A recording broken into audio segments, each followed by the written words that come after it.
ಎಷ್ಟು ಜನ ಸಂತೋಷವಾಗಿದ್ದೀರಾ? Hallelujah hallelujah. ನಾವು ಆರಾಧನೆ ಮಾಡೋ ದೇವರು ಮಹಾ ಉನ್ನತ ದೇವರು, ಸರ್ವಶಕ್ತನಾದ ದೇವರು. ಆತನಿಂದ ಆಗದೆ ಇರೋ ಕಾರ್ಯ ಒಂದೂ ಇಲ್ಲ. ನಾವು ನೋಡ್ತಾ ಇದ್ದೀವಿ ದೇವರ ರಕ್ತ ಎಷ್ಟು ಬಲವುಳ್ಳದ್ದು.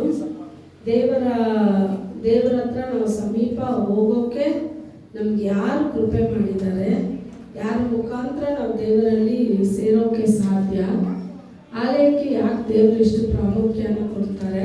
ಅದು ಮಾತ್ರ ಅಲ್ಲ, ನಾವು ಹೋದ ವಾರದಿಂದ ನೋಡ್ತಾ ಇದ್ವಿ ದೇವರು ನಮ್ಮನ್ನೆಲ್ಲಿ ಕೂರಿಸಿದ್ದಾರೆ ಅಂದರೆ ದೇವರ ಆರಾಭೋಜನ ಪಂಕ್ತಿನಲ್ಲಿ ಕೂರಿಸಿದ್ದಾರೆ. ಅರ್ಹತೆ ಇಲ್ಲದೆ ಇರೋ ನಮ್ಮನ್ನ ದೇವರು ಅರ್ಹತೆ ಉಳ್ಳವರಾಗಿ ಮಾಡಿದ್ದಾರೆ ಅಂದರೆ ಆತನು ನಮ್ಮೇಲಿಟ್ಟ ಏನು ಕೃಪೆ. ಯಾಕೋ ಎಲ್ಲರೂ ದುಃಖದಲ್ಲಿದ್ದೀರಾ, ಇಲ್ಲ ಕೊರತೆನಲ್ಲಿದ್ದೀರಾ, ಏನೋ ಒಂಥರ ಎಲ್ಲರೂ ಯಾವಾಗಲೂ ತಿಳ್ಕೊಳ್ಳಿ, ದೇವ್ರ ಮನೆಗೆ ಬರೋವಾಗ ಏನೇ ಕಷ್ಟ ಇದ್ರೂ ನೀವು ತುಂಬ ಸಂತೋಷದಿಂದ ಬರಬೇಕು. ಯಾಕಂದರೆ ಇವತ್ತು ಮುಂಜಾನೆ ದೇವರು ಹೇಳ್ಕೊಟ್ಟಿದ್ದ ಕಾರ್ಯ ಅಷ್ಟೇ. ಕೀರ್ತನೆಗಳು 122ನೇ ಕೀರ್ತನೆಯಲ್ಲಿ ಹೇಳುತ್ತೆ, ಬನ್ನಿ ಆಲಯಕ್ಕೆ ಹೋಗೋಣ ಅಂತ ಅವ್ರು ಹೇಳುವಾಗ ನನ್ನ ಹೃದಯ ಹರ್ಷವಂತು, ಸಂತೋಷ ಪಡ್ತಂತೆ. ಅದು ಯೇಸು ಸ್ವಾಮಿಗೂ ಹೋಲಿಕೆ, ದಾವೀದನಿಗೂ ಹೋಲಿಕೆ. ಯಾಕೆ ಅಂತ ಹೇಳಿದ್ರೆ ಆತನ ಆಲಯಕ್ಕೆ ಹೋಗೋಕೆ ದೇವರು ಎಷ್ಟು ಭಕ್ತಿ ವೈರಾಗ್ಯನ ಆಲಯಕ್ಕೆ ತೋರಿಸಿದಾರಲ್ಲ. ಆಲಯದ ಆಚೆ ಪಾರಿವಾಳ ಅದು ಇದು ಎಲ್ಲ ಮಾಡ್ತಾ ಇರೋರನ್ನ ಕಂಡು ಅವ್ರು ಸಿಟ್ಟು ಬಂತು ನೋಡಿ. ಅವ್ರು ಹೇಳ್ತಾರೆ, ನನ್ನ ತಂದೆಯ ಮನೆ ಅದು ಪರಿಶುದ್ಧವಾದದ್ದು, ನನ್ನ ತಂದೆ ಮನೆನ ನೀವು ಹೆಂಗ್ ಮಾಡ್ಬಿಟ್ರಂದ್ರೆ ಕಳ್ಳರ ಗುಹೆ ತರ ಮಾಡ್ಬಿಟ್ಟಿದ್ದೀರಾ ಅಂತ ಹೇಳಿ ಅಲ್ಲೊಂದು ಚಾಟಿನ ರೆಡಿ ಮಾಡಿ ಏನ್ ಮಾಡಿದ್ರು, ಎಲ್ಲರನ್ನೂ ಓಡಿಸಿದ್ರು. ಅದೇ ತರ ನೀವು ಸಭೆ ಒಳಗಡೆ ಬಂದ ತಕ್ಷಣನೇ ನೀವು ಮನೆಯಿಂದ ಬರೋವಾಗ್ಲೇನೆ ಬಯಸ್ಬೇಕು, ಅಪ್ಪ ನಿನ್ನ ಸಮ್ಮುಖಕ್ಕೆ ಹೋಗ್ತಾ ಇದ್ದೀನಿ, ನಿನ್ನ ಪ್ರಸನ್ನತೆಯಿಂದ ನಮ್ಮನ್ನ ತುಂಬಿಸು, ನಿನ್ನ ಮಹಿಮೆಯಿಂದ ನಮ್ಮನ್ನು ತುಂಬಿಸು. ಯಾಕಂದ್ರೆ ಯೆಶಾಯ ಯಾರನ್ನು ನೋಡಿದ್ರು ಆಲಯದಲ್ಲಿ? ದೇವರ ಮಹಿಮೆನ ಯೆಶಾಯ ಹೆಂಗ್ ನೋಡಿದ್ರು ಅಂದ್ರೆ ಸುಮ್ಮನೆ ಸಾಧಾರಣವಾಗಿ ನೋಡಿಲ್ಲ.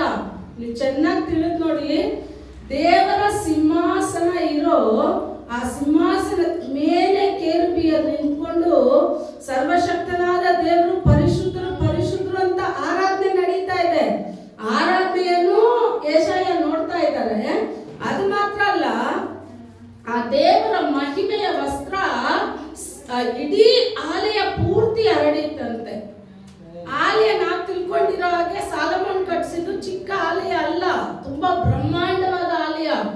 ಈಗ ಹೇಳ್ತಾರಲ್ಲ ಗೋಲ್ಡನ್ ಟೆಂಪಲ್ ಅಲ್ಲ, ಈಗಿರೋದೆಲ್ಲ ಗೋಲ್ಡನ್ ಟೆಂಪಲ್ ಅಲ್ಲ. ಆಗ ಸಾಲಮೋನ್ ರಾಜ ಕಟ್ಟಿದ್ರು ನೋಡಿ, ಅದೇ ಗೋಲ್ಡನ್ ಟೆಂಪಲ್, ಎಲ್ಲ ಬಂಗಾರ. ಅಂತ ಒಂದು ಉನ್ನತವಾದ ಆಲಯದಲ್ಲಿ ದೇವರ ಮಹಿಮೆ, ದೇವರ ವಸ್ತ್ರ ಹರಡಿತ್ತಂತೆ. ಆಗ ಸಭೆ ಪೂರ್ತಿ ಹೆಂಗಿರ್ಬೇಕಂದ್ರೆ, ನೀವು ಏನೇ ನಿಮಗೆ ಚಿಂತೆ, ಭಾರ, ಕಷ್ಟ, ಕಣ್ಣೀರಿದ್ರು ಸಭೆ ಸ್ಟೆಪ್ ಹತ್ತವಾಗ್ಲೇನೆ ನೀವು ತಿಳ್ಕೋಬೇಕು, ಅಪ್ಪ ನಿನ್ನ ಸಮ್ಮುಖಕ್ಕೆ ಹೋಗ್ತಾ ಇದ್ದೀನಿ, ನನ್ನನ್ನು ಬದಲಾಯಿಸ್ಬಿಡು, ನನ್ನ ಚಿಂತೆಗಳನ್ನ ನೀಗಿಸು. ಯಾಕೆ ಅಂತ ಹೇಳಿದ್ರೆ ಸಭೆ ನಿಮ್ಗೆ ಏನೆಲ್ಲ ದಯಪಾಲಿಸುತ್ತೆ ಅಂದ್ರೆ, ಸಭೆಯಿಂದ ದೇವರು ನಿಮ್ ಜೊತೆ ಮಾತಾಡ್ತಾರೆ, ಸಭೆಯಲ್ಲೇ ದೇವರು ನಿಮ್ಮನ್ನ ಪರಿಶುದ್ಧಗೊಳಿಸ್ತಾರೆ, ಸಭೆಯಿಂದಲೇ ದೇವರು ನಿಮ್ಮನ್ನ ಆಶೀರ್ವಾದ ಮಾಡ್ತಾರೆ, ಸಭೆಯಿಂದಲೇ ದೇವರು ನಿಮ್ ಕೊರತೆಗಳನ್ನ ನೀಗಿಸ್ತಾರೆ, ಸಭೆಯಿಂದಲೇ ದೇವರು ನಿಮ್ ರೋಗಗಳನ್ನ ವಾಸಿ ಮಾಡ್ತಾರೆ. ಎಲ್ಲ ಆಶೀರ್ವಾದ ತುಂಬಿರುವ ಒಂದು ಸ್ಥಳಕ್ಕೆ ಬರ್ತಾ ಇರೋ ನಾವು ದುಃಖದಿಂದಲೂ ಕಣ್ಣೀರಿಂದಲೂ ಏನೋ ಒಂದು ಯೋಚನೆ ಮಾಡ್ಕೊಂಡು ಬರಬಾರ್ದು. ಇದು ನನ್ನ ತಂದೆಯ ಮನೆ, ಇಲ್ಲಿ ನಾನು ಅವ್ರನ್ನ ಆರಾಧನೆ ಮಾಡಕ್ ಬರ್ತಾ ಇದ್ದೀನಿ, ನಾನು ಸ್ತುತಿಸೋಕ್ ಬರ್ತಾ ಇದ್ದೀನಿ. ಎಷ್ಟೇ ಬಲಹೀನತೆಗಳಿದ್ರು ದೇವರು ನಮ್ಮನ್ನ ಬಲದಿಂದ ತುಂಬಿಸಿ ನಮ್ಮನ್ನೇನ್ ಮಾಡ್ಬಿಡ್ತಾರೆ, ತಂದು ಆತನ ಸಮ್ಮುಖದಲ್ಲಿ ಹಾಕಲ್ಲ. ಆಗ ಇದು ಸಾಧಾರಣವಾದ ಸ್ಥಳ ಅಲ್ಲ. ಒಬ್ರು ಇರ್ಬೋದು, ಇಬ್ರು ಇರ್ಬೋದು, ನೀವು ಚಿಕ್ಕ ಗುಂಪಾಗೆ ಇರ್ಲಿ, ನೀವು ಚಿಂತನೆ ಪಡಬೇಡಿ.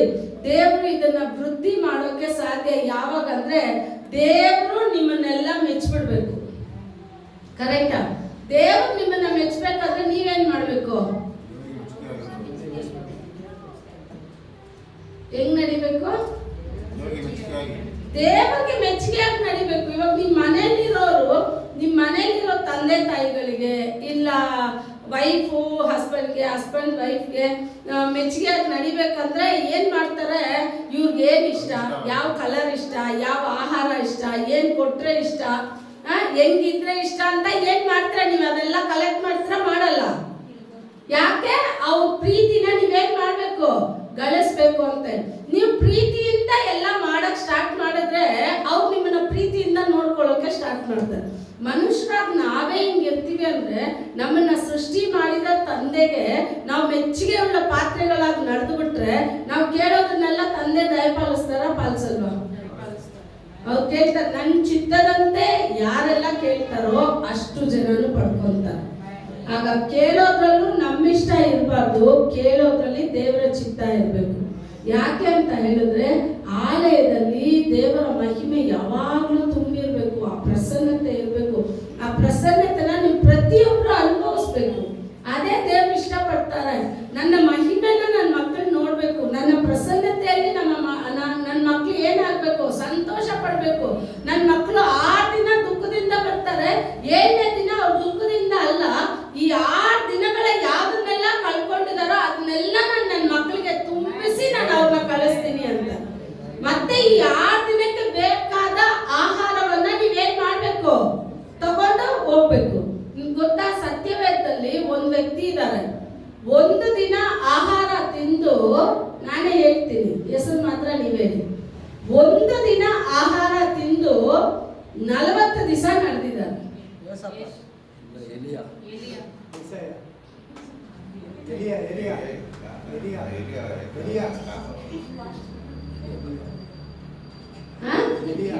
ಎಲಿಯ 1 ದಿವಸ ಆಹಾರ ತಿಂದು ಎಷ್ಟು ದಿವಸ ನಡೆದಿದ್ದಾರೆ ಅಂದ್ರೆ 40 ದಿವಸ ನಡೆದಿದ್ದಾರೆ. 1 ದಿವಸ ಆಹಾರದಲ್ಲಿ ಒಂದು ದೇವರ ಮನುಷ್ಯನಿಗೆ 40 ದಿವಸ ನಡೆಯೋಕ್ಕಾಗತ್ತೆ ಅಂದ್ರೆ ಇವತ್ತು ನೀವು ಮಾಡೋ ಊಟದಲ್ಲಿ ನೀವು 1 ವಾರ ನಿಮ್ಮನ್ನು ಕಾದ್ಕೊಳ್ಳೋಕ್ ಆಗೋದಿಲ್ವಾ? ಆಗತ್ತೆ? ಆಗಲ್ವಾ?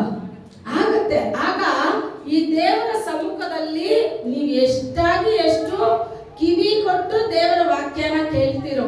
ನಾವು ಪ್ರತಿ ಬಾರಿ ಹೇಳ್ತೀವಲ್ಲ, ನೆಲ ಒಂದೇ, ಬೀಜನೂ ಒಂದೇ, ಆದ್ರೆ ಆ ನೆಲದಲ್ಲಿ ಬಿದ್ದ ಬೀಜಗಳು ಒಂದು 30, ಒಂದು 60, ಒಂದು 100ರಷ್ಟು ಫಲ ಕೊಡುತ್ತೆ. ಅಂದ್ರೆ ಯಾವ ಅಳತೆಯಲ್ಲಿ ನೀವು ಕೇಳ್ತಿರೋ ದೇವ್ರ ವಾಕ್ಯನ ಆ ಅಳತೆಯಲ್ಲೇ ನಿಮ್ಗೂ ಅಳತೆನ ದೇವ್ರು ಅಳಿತಾರೆ. ಕರೆಕ್ಟಾ? ಯಾವ ಅಳತೆನಲ್ಲಿ ನೀವು ಕೇಳ್ತಿರೋ ದೇವರ ವಾಕ್ಯನ, ಯಾಕೆ ಗೊತ್ತಾ ನಿಮ್ಮನ್ನ ದೇವರ ವಾಕ್ಯ ಹಂಚುವಾಗ ಆಮೇಲೆ ಹೇಳಿ ಸ್ತೋತ್ರ ಹೇಳಿ ಅಂತೀವಂದ್ರೆ ಅದನ್ನ ನೀವು ಖಚಿತಪಡಿಸ್ತೀರಾ, ಅಂಗೀಕಾರ ಮಾಡ್ತೀರಾ. ನೀವು ಅಂಗೀಕಾರ ಮಾಡಿದಾಗ್ಲೇನೆ ಆ ವಾಕ್ಯ ನಿಮ್ಮಲ್ಲಿ ಕೆಲಸ ಮಾಡಕ್ ಸ್ಟಾರ್ಟ್ ಆಗುತ್ತೆ. ದೇವರ ಬಲಿಪೀಠದಿಂದ ತಮ್ಮ ಸೇವಕರ ಮುಖಾಂತರ ನಿಮ್ಮ ಹತ್ರ ಮಾತಾಡುವಾಗ ನೀವು ಅದಕ್ಕೆ ಸ್ತೋತ್ರನು ಆಮೇಲೆ ಹೇಳುವಾಗ ಆ ಕಾರ್ಯ ನಿಮ್ಮ ಜೀವಿತದಲ್ಲಿ ನಡೆಯೋಕ್ ಸ್ಟಾರ್ಟ್ ಆಗುತ್ತೆ. ಯಾಕೆ ಅಂದ್ರೆ ಮೊದಲು ನೀವು ತಿಳ್ಕೊಳ್ಳಿ, ನಮ್ಮ ದೇವ್ರು ಹೆಂಗಿದ್ದಾರೆ ಅಂತ ಹೇಳಿದ್ರೆ ಹೀಬ್ರೂ ಚಾಪ್ಟರ್ 12ನೇ ಅಧಿಕಾರ ಕೊನೆಯ ವಚನ.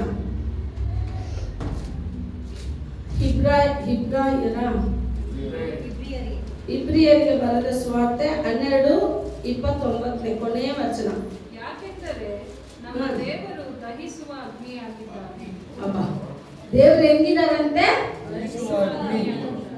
ದಹಿಸುವ ಅಗ್ನಿಯ ಬಳಿ ಯಾರಾದ್ರೂ ಹೋಗೋಕ್ ಸಾಧ್ಯನಾ? ಯಾರು ಹೋಗೋಕೆ ಸಾಧ್ಯ? ಏನಾಗುತ್ತೆ? ಸುಟ್ಟು ಬಿಡುತ್ತೆ. ನಮ್ಮಿಂದ ನಮ್ಮ ಸ್ವಂತ ಕಾರ್ಯದಿಂದ ದೇವರ ಬಳಿ ಖಂಡಿತ ಹೋಗೋಕೆ ಸಾಧ್ಯ ಇಲ್ಲ. ಯಾಕಂದ್ರೆ ಇಲ್ಲಿ ವಚನ ಹೇಳ್ತಾ ಇದೆ, ನಮ್ಮ ದೇವರು ದಹಿಸುವ ಅಗ್ನಿ ಅಂತೆ. ಆಗ ಒಂದು ನೀವೇ ತಿಳ್ಕೊಳ್ಳಿ, ಬಲಿಪೀಠದಲ್ಲಿ ಬಲಿ ಸಮರ್ಪಣೆ ಮಾಡಿ 12 ಕೊಡ ನೀರನ್ನ ಉಯ್ದು ಆ ನೀರಲ್ಲಿ ಅಲ್ಲಿಟ್ಟಿರೋ ಸೌದೆಗಳು, ಅದ್ಮೇಲಿರೋ ಬಲಿ ಎಲ್ಲಾನು ನೀರಲ್ಲಿ ಒದ್ದೆ ಆಗ್ಬಿಟ್ಟಿದೆ. ಒದ್ದೆಯಾದ ವಸ್ತುನ ಬೆಂಕಿಯಿಂದ ಹಚ್ಚೋಕ್ ಸಾಧ್ಯನಾ? ಸಾಧ್ಯ ಇಲ್ಲ. ಆದ್ರೆ ದೇವರ ನಾಮ ಧರಿಸಲ್ಪಟ್ಟ ಎಲಿಯ ಆ ಕರ್ಮೇಲಿನ ಪರ್ವತದಲ್ಲಿ ಹೇಳ್ತಾರೆ, ದೇವರ ಹತ್ರ ಬೇಡ್ಕೊಳ್ಳುವಾಗ ಆ ಬಲಿಪೀಠದಲ್ಲಿ ಮೇಲಿಂದ ಒಂದು ಬೆಂಕಿ ಬಂತು ನೋಡಿ. ಅಲ್ಲಿ ವಚನ ಹೇಳ್ತಾ ಇದೆ, ಅಲ್ಲಿರೋ ಅಷ್ಟು ನೀರನ್ನು ಬೆಂಕಿ ಏನ್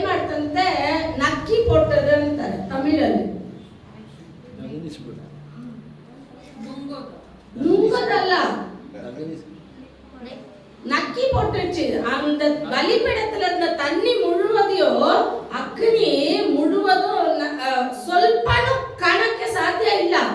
ಎಲ್ಲ ನೀರನ್ನ ಅದೇನ್ ಮಾಡ್ಬಿಡ್ತಂತ ಬೆಂಕಿ ಹಂಗೆ ದಗಿಸ್ಬಿಡ್ತಂತೆ. ಅವಾಗ ಯೋಚನೆ ಮಾಡಿ, ಎಂತ ಬಲವುಳ್ಳ ಅಗ್ನಿ, ಅಂತ ಬಲವುಳ್ಳ ಅಗ್ನಿಯ ದೇವರಲ್ಲಿ ನಾವು ನಮ್ಮ ಸ್ವಂತ ಕಾರ್ಯದಿಂದ ಹೋಗಕ್ಕಾಗುತ್ತಾ? ದೇವರಲ್ಲಿ ನಾವು ಸಂಬಂಧ ಬೆರೆಸೋಕ್ಕಾಗತ್ತಾ? ಆಗದೇ ಇಲ್ಲ. ಯಾಕಂದ್ರೆ ಇದೇ ಅಧಿಕಾರ ಹೀಬ್ರೂನಲ್ಲೇ 12ನೇ ಅಧಿಕಾರದಲ್ಲಿ ಇರುತ್ತೆ. ನೀವು ಹೋಗಿ ನೋಡಿ, ಒಂದು ಮಲೆ 12ನೇ ಅಧಿಕಾರ 21ನೇ ವಚನ ಓದಿ. ಇದಲ್ಲದೆ ಅಲ್ಲಿ ತೋರಿದ್ದು ಅಷ್ಟು ಭಯಂಕರವಾಗಿದ್ದರಿಂದ ಮೋಶೆಯು ನನಗೆ ಬಹು ಭಯವಾಗುತ್ತದೆ, ನಡುಗುತ್ತೇನೆ ಎಂದು ಹೇಳಿದನು. ಏನಂತೆ? ಒಂದು ಆ ದೇವರ ಹಳೆ ಉಡன்பಡಿಕೆಯಲ್ಲಿ ಆ ದೇವ ಪರ್ವತದ ಬಳಿಗೆ ಒಂದು ಮನುಷ್ಯ ಮಲೆಯ ಮೇಲಲ್ಲ, ಪರ್ವತದ ಮೇಲಲ್ಲ, ಪರ್ವತದ ಬಳಿಗೆ ಹೋಗಿ ಆ ಪರ್ವತವನ್ನ ಮನುಷ್ಯ ಮುಟ್ಟಿದ್ರು ಸರಿ, ದನ ಕುರಿ ಯಾವ್ದಾದ್ರು ಮುಟ್ಟಿದ್ರೆ ಅದು ಅಲ್ಲೇ ಹಂಗೆ ಬೆಂಕಿ ಬಿದ್ದು ಬೂದಿ ತರ ಆಗ್ಬಿಡ್ತಂತೆ. ಇದನ್ನ ಈ ದರ್ಶನನ ಈ ಕಾರ್ಯವನ್ನ ನೋಡಿ ಮೋಶೆಗೆ ಭಯ ಬಿದ್ದೋಯ್ತು. ಅಪ್ಪ, ಎಂತ ಭಯಂಕರ ಉಳ್ಳ ದೇವರನ್ನ ನಾನು ಏನ್ ಮಾಡ್ತಾ ಇದ್ದೀನಿ, ಆರಾಧನೆ ಮಾಡ್ತಾ ಇದ್ದೀವಿ. ಆ ಮಲೆ ಮೇಲೆ ಹೋಗಿ ಮೋಶೆ ತರ ದೇವ್ರು, ಆರೋನು ಮಿರಿಯಮ್ ಎಲ್ಲ ಜಗಳ ಮಾಡುವಾಗ ದೇವ್ರು ಹೇಳ್ತಾರೆ, ನೀವೆಲ್ಲ ತಿಳ್ಕೊಂಡಿರೋ ತರ ಮೋಶೆ ಅಲ್ಲ, ನಾನ್ ಮಾತಾಡ್ಬೇಕಂದ್ರೆ ಪ್ರವಾದಿಗಳ ಹತ್ರ ಕನಸು ಮೂಲಕ ಮಾತಾಡ್ತೀನಿ, ಇಲ್ಲಾಂದ್ರೆ ನಾನೇನ್ ಮಾಡ್ತೀನಿ, ನಾರ್ಮಲ್ ಆಗಿ ನನ್ನ ದಾಸನಾದ ಮೋಶೆ ಹಂಗಲ್ಲ, ಅವನೊಂದಿಗೆ ನಾನು ಮುಖಾಮುಖಿಯಾಗಿ ಮಾತಾಡ್ತೀನಿ. ಈಗ ಮೋಶೆ ಯಾರ ಜೊತೆ ಅಂದ್ರೆ ದೇವ್ರ ಜೊತೆ ಮುಖ ಫೇಸ್ ಟು ಫೇಸ್ ಮಾತಾಡ್ತಾನೆ. ಆದ್ರೂ ಆ ದೇವರಲ್ಲಿರೋ ಆ ಕೋಪ, ದೇವರಲ್ಲಿರೋ ಆ ಬೆಂಕಿನ ಕಂಡು ಅವನು ಹೇಳ್ತಾನೆ, ಆ ದೃಶ್ಯ ನೋಡೋಕೆ ನನಗೆ ಭಯಂಕರವಾಗಿದೆ ಅಂತ. ಇಷ್ಟು ಭಯಂಕರ ಉಳ್ಳ ದೇವರ ಬಳಿಗೆ ಇಂದು ಎಷ್ಟು ಈಸಿಯಾಗಿ ನಾವು ಬಲಿಪೀಠಕ್ಕೆ ಬರ್ತೀವಿ, ಎಷ್ಟು ಚೆನ್ನಾಗಿ ನಾವು ಸಂಬಂಧ ಬೆರೆಸ್ತೀವಿ ಅಂದ್ರೆ ಯಾರ ಮುಖಾಂತರ? ಅದು ಯೇಸು ಕ್ರಿಸ್ತನ ಪರಿಶುದ್ಧ ರಕ್ತದ ಮುಖಾಂತರ. ಯಾಕಂದ್ರೆ ಆ ದಹಿಸುವ ಬೆಂಕಿಯ ಸಮೀಪಕ್ಕೆ ಹೋದವ್ರು ಯಾರು ಅಂತ ಹೇಳಿದ್ರೆ ಯೇಸು ಸ್ವಾಮಿನೇ ತನ್ನ ಸ್ವಂತ ರಕ್ತವನ್ನ ತೆಗೆದು, ಪರಿಶುದ್ಧ ರಕ್ತವನ್ನ ತೆಗೆದು ಯಾರ ಮುಂದೆ ಹೋದ್ರು ಅಂದ್ರೆ ಯೇಸು ಸ್ವಾಮಿ ಮುಂದೆ, ಈಗ ತಂದೆಯಾದ ದೇವ್ರ ಮುಂದೆ ಹೋದ್ರು ಅಂತ. ಇಲ್ಲಿ ಮೋಶೆ ಹೇಳ್ತಾರೆ ನನಗೆ ನೋಡೋಕೆ ಭಯಂಕರವಾಗಿದೆ. ಅವಾಗ ದೇವರ ಕೋಪ ಏಷಾಯದಲ್ಲೂ ಇದೆ, ಹೋಗಿ ನೋಡಿ. ಏಷಾಯ 30:27 ಹೇಳುತ್ತೆ, ಆ ದೇವರ ಕೋಪ ಹೆಂಗಿರುತ್ತೆ ಅಂದ್ರೆ ಗಾಳಿ ಬಡಿಯೋ ತರ, ಅಷ್ಟು ಬೆಂಕಿಯಿಂದ ಸುಟ್ಟಾಕೋ ತರ ಕೋಪ ನಮ್ ದೇವ್ರ ಕೋಪ. ಅದೇ ಹಳೆ ಉಡன்பಡಿಕೆನಲ್ಲಿ ನೋಡಿ, ಒಂದು ವ್ಯಕ್ತಿ ತಪ್ಪು ಮಾಡಿದ್ರೆ ತಕ್ಷಣನೇ ದಂಡನೆ ಇರುತ್ತೆ. ಇದ್ದ ಇಲ್ಲ ದೇವ್ರ ಹತ್ರ ಸೇರಕ್ ದೇವ್ರೇನ್ ತಿಳ್ಕೊಂಡ್ರು, ಈ ತರ ದಂಡನೆಗಳನ್ನ ನೋಡಿ ನನ್ ಮಕ್ಕಳು ನನ್ನ ಹತ್ರ ಬರ್ತಾರೆ ಅಂದ್ರೆ ಮಕ್ಕಳೆಲ್ಲ ಏನ್ ಆಗ್ತಾ ಇದಾರೆ.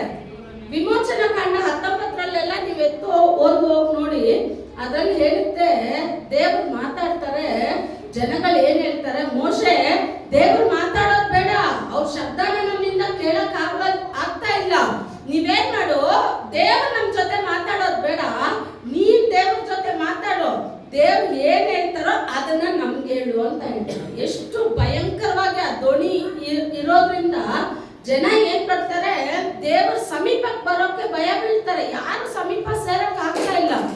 ಅಂತ ಮೋಶೆನೇ ಕಟ್ಟಳೆಗಳನ್ನೆಲ್ಲ ಪಡೆದ ಮೋಶೆನೇ ವಿಮೋಚನಾ ಕಾಂಡ 33 ಹೇಳ್ತಾರೆ, ಅಪ್ಪ ನಾನು ನಿನ್ ಮುಖಾನ ನೋಡ್ಬೇಕು. ಮಲೆ ಮೇಲೆ 40 ದಿವಸ ಉಪವಾಸ ಇದ್ದೂನು ಧ್ವನಿ ಕೇಳಿದ್ದಾರೆ, ಯಾರನ್ನ ನೋಡಿಲ್ಲ, ಅವರು ದೇವ್ರನ್ನ ನೋಡಿಲ್ಲ. ಈಗ ಮೋಶೆಗೆ ಏನ್ ಆಸೆ ಬಂತು, ಅಪ್ಪ ನಾನು ನಿನ್ನ ಒಂದು ಸಲನಾದ್ರೂ ನಾನು ನೋಡ್ಬೇಕು ಅಂತ. ಈಗ ದೇವ್ರು ಹೇಳ್ತಾರೆ, ಮೋಶೆ ನೀನ್ ನನ್ನ ನೋಡ್ಬೋದು, ಆದ್ರೆ ನೀನ್ ಎಲ್ಲಿ ಬಂದು ನಿಲ್ಬೇಕು ಅಂದ್ರೆ ಮೊದಲು 33ನೇ ಅಧಿಕಾರ ನೀವು ಹೋಗಿ ಎತ್ತು ಓದ್ ನೋಡಿ. ಮೊದಲು ನೀನ್ ಎಲ್ಲಿ ನಿಲ್ಬೇಕಂದ್ರೆ ಕಣ್ಮಲೆ ಮೇಲೆ ಬಂದು ನಿಲ್ಬೇಕು. ಎಲ್ಲಿ ನಿಲ್ಬೇಕು? 2 ಹೇಳುತ್ತೆ ತಮಿಳಲ್ಲಿ, ಕಣ್ಮಲೈ ಬೆಡಿಪಿಲೆ. ಹೆಂಗೆ ಟ್ರಾನ್ಸ್ಲೇಟ್ ಮಾಡೋದು?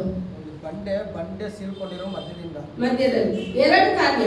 ಬಂಡೆ ಮೇಲೆ ನಿಲ್ಬೇಕು, ಸೀಳಿದ ಬಂಡೆಯ ಬಿರುಕಲ್ಲಿ ನೀವು ಹಾಡ್ತಿರಲ್ಲ ಬಂಡೆಯ ಬಿರುಕಲ್ಲಿ. ಆಗ ಯೋಚನೆ ಮಾಡಿ, ಬಂಡೆ, ಕಣ್ಮಲೆಯಾದ ಬಂಡೆ ಯಾರು ಅಂದ್ರೆ ಕ್ರಿಸ್ತ, ಸರಿನಾ? ಯೇಸು ಕ್ರಿಸ್ತನ ಮುಖಾಂತರ ನೀನ್ ನನ್ನನ್ನು ನೋಡ್ಬೋದು. ಆದ್ರೆ ಯಾವಾಗ ಅಂತ ಹೇಳಿದ್ರೆ, ಆ ಕಣ್ಮಲೆ ಬಿರುಕಲ್ಲಿ ಅಂತ ಹೇಳಿದ್ರೆ ಯೇಸು ಸ್ವಾಮಿ ಸತ್ತು ತನ್ನ ಪರಿಶುದ್ಧ ರಕ್ತ ಧಾರೆ ಆಗುವಾಗ ಜನಗಳು ನನ್ನ ನೋಡ್ಬೋದು, ಜನಗಳು ನನ್ನ ಹತ್ರ ಸಂಬಂಧ ಬೆಳೆಸ್ಬೋದು. ಅದಕ್ಕೆ ಮೋಶೆಗೆ ಹೇಳ್ತಾರೆ ದೇವ್ರು, ನೀನ್ ಎಲ್ಲಿ ನಿಲ್ಬೇಕು ಅಂದ್ರೆ ಕಣ್ಮಲೆ ಬಿರುಕಲ್ಲಿ ಬಂದು ನಿಲ್ಲು.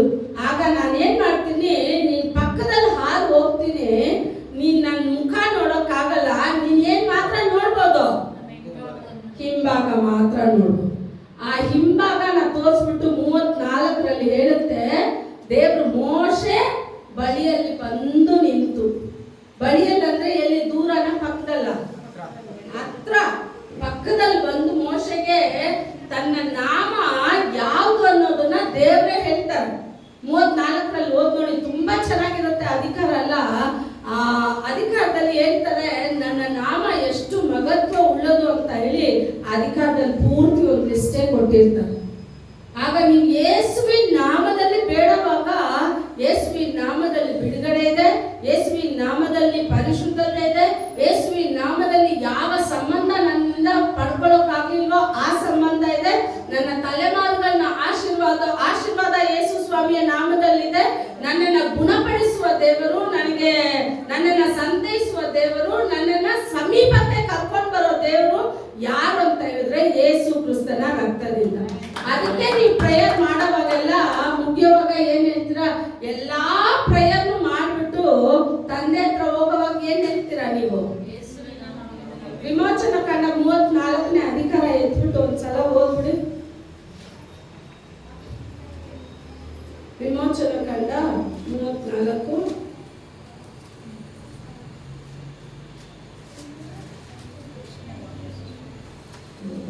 5ರಿಂದ ಸ್ಟಾರ್ಟ್ ಆಗುತ್ತೆ.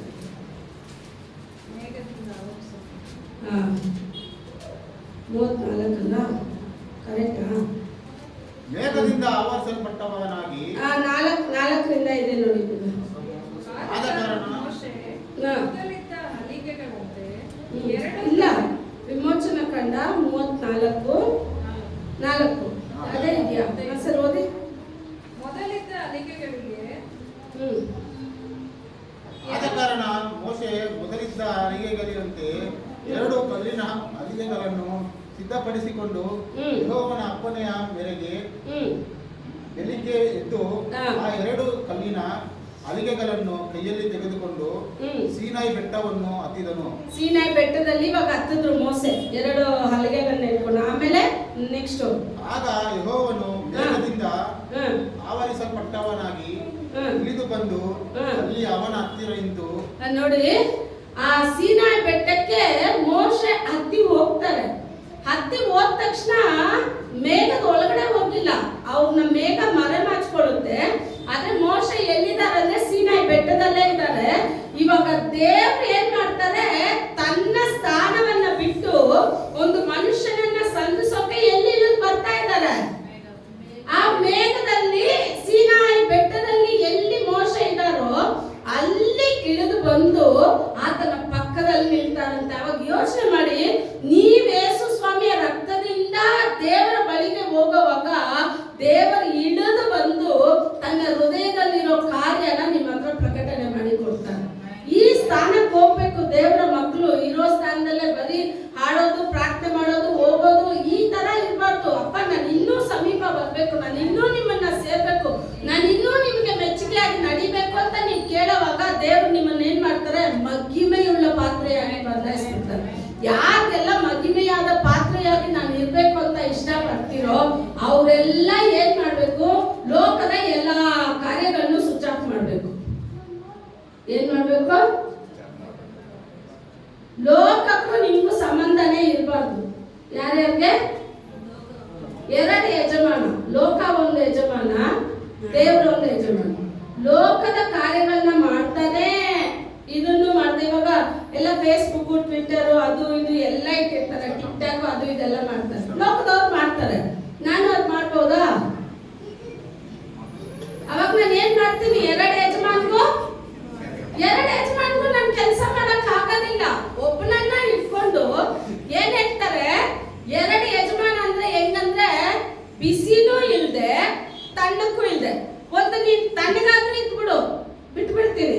ಒಂದು ಬಿಸಿಯಾಗಾದ್ರೂ ಇರು.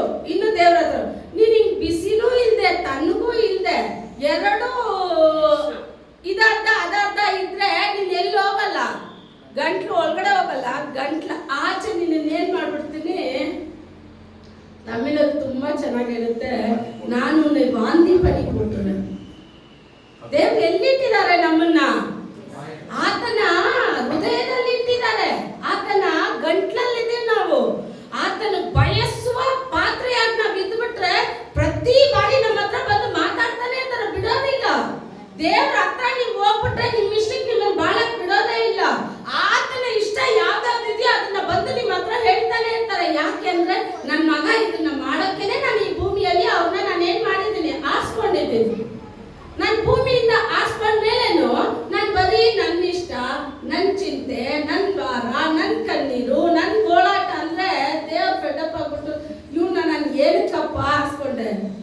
ಆದಿಕಾಂಡದಲ್ಲಿ ಹೇಳ್ತಾರಲ್ಲ, ನಾನು ಮನುಷ್ಯರನ್ನ ಸೃಷ್ಟಿ ಮಾಡಿದ್ದೆ ನನ್ಗೇನಾಗೋಯ್ತು, ಬೇಜಾರಾಗೋಯ್ತು. ದೇವರು ನಿಮ್ಮನ್ನ ನೋಡಿ ಬೇಜಾರಾಗೋಯ್ತು ಅಂತ ಹೇಳ್ಬಾರ್ದು.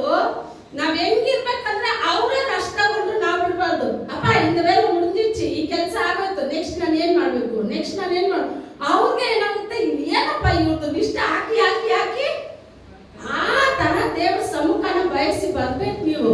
ಯಾಕಂದ್ರೆ ಇಲ್ಲಿ ಮೋಶ ಹತ್ರ ಬಂದು ದೇವ್ರು ದೂರ ಅಲ್ಲ, ಅವ್ನು ಏನನ್ನ ಬಯಸ್ದ, ಅಪ್ಪ ನಾನು ನಿನ್ನ ನೋಡ್ಬೇಕು ಅಂತ ಹೇಳಿ. ನೀವು ಅಪ್ಪ ಸಮ್ಮುಖಕ್ಕೆ ಹೋಗೋವಾಗ ಹೇಳಿ, ಅಪ್ಪ ನಾನು ನಿಮ್ಮನ್ನ ನೋಡ್ಬೇಕು.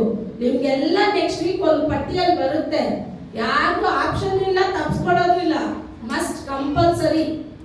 ಎಲ್ಲರಿಗೂ ನಿಮ್ ಟೈಮಿಂಗ್ ನೀವೇ ಹಾಕ್ಬೇಕು, ನಿಮ್ ಟೈಮಿಂಗ್ ಅಲ್ಲಿ ನೀವೇ ಮಾಡ್ಬೇಕು. ದೇವ್ರು ಅದನ್ನ ಬಂದ್ಬಿಟ್ಟು ನನ್ಗೆ 2 ದಿವಸ ಉಪವಾಸದಲ್ಲಿಟ್ಟು ಆ ಕಾರ್ಯಗಳನ್ನ ಕಲ್ಸ್ಕೊಟ್ಟಿದ್ದಾರೆ. ಸಭೆ ಬೆಳಿಬೇಕು ಅಂತ ಇಷ್ಟಪಟ್ರೆ ಆ ಕಾರ್ಯಗಳನ್ನ ನಾವು ಖಂಡಿತ ಮಾಡ್ಲೇಬೇಕು, ಸರಿನಾ?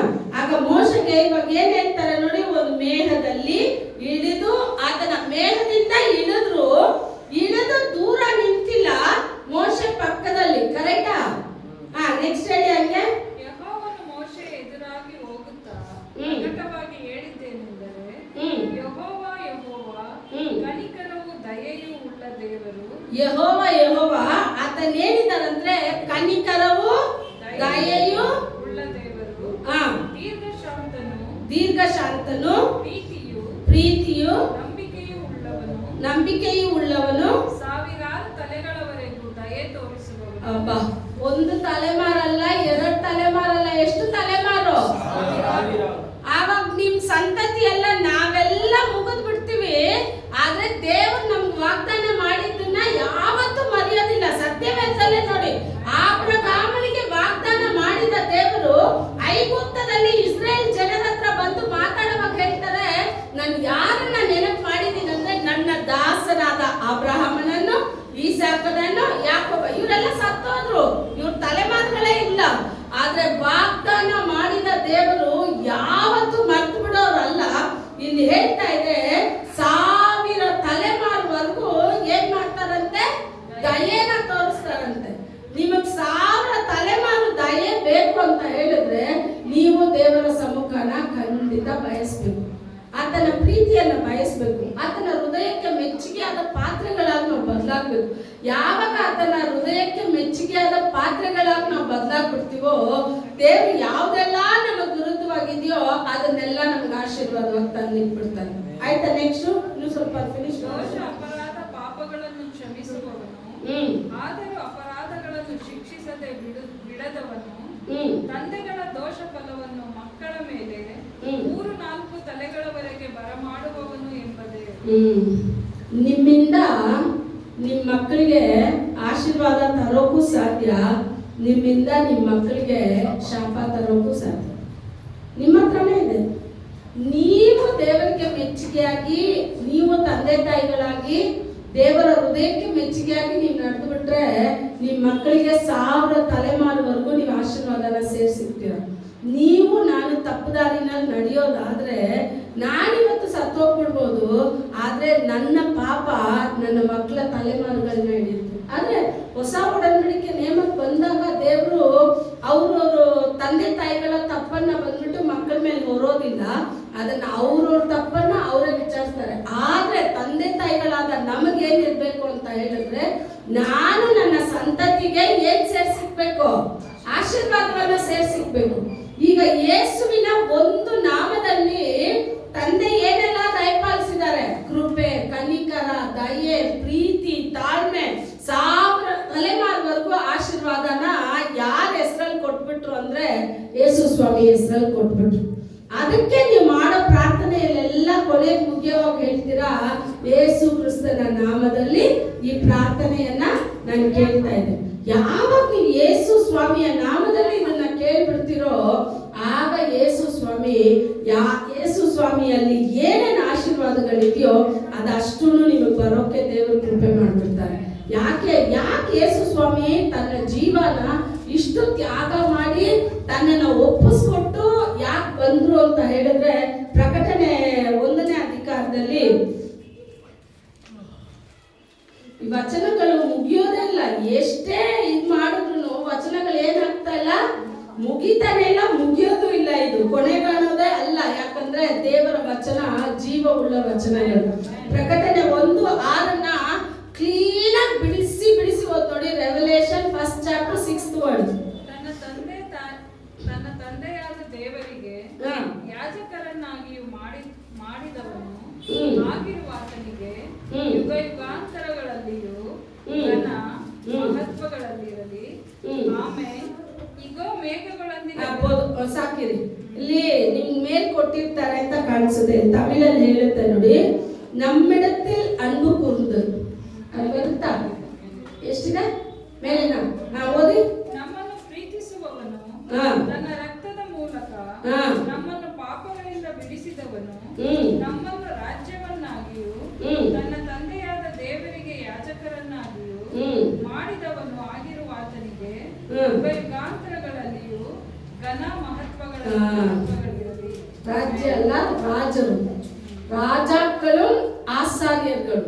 ಹಳೆ ಒಡಂಬಡಿಕೆಯಲ್ಲಿ ಯಾಜಕರು ಯಾಜಕ ಕೆಲಸ ಮಾತ್ರ ಮಾಡಬೇಕು. ಅರಸರು ರಾಜರು ಯಾಜಕರು ಎರಡು ಬರಬೇಕು. ಹಳೆ ಒಡಂಬಡಿಕೆನಲ್ಲಿ ಯಾಜಕರು ಬರೀ ಯಾಜಕ ಕೆಲಸ ಮಾತ್ರ ಮಾಡಬೇಕು, ಅವ್ರು ಆಳ್ವಿಕೆ ಮಾಡಕ್ ಆಗೋದಿಲ್ಲ. ರಾಜರು ಬರೀ ರಾಜರ ಕೆಲಸ ಮಾತ್ರ ಮಾಡಬೇಕು.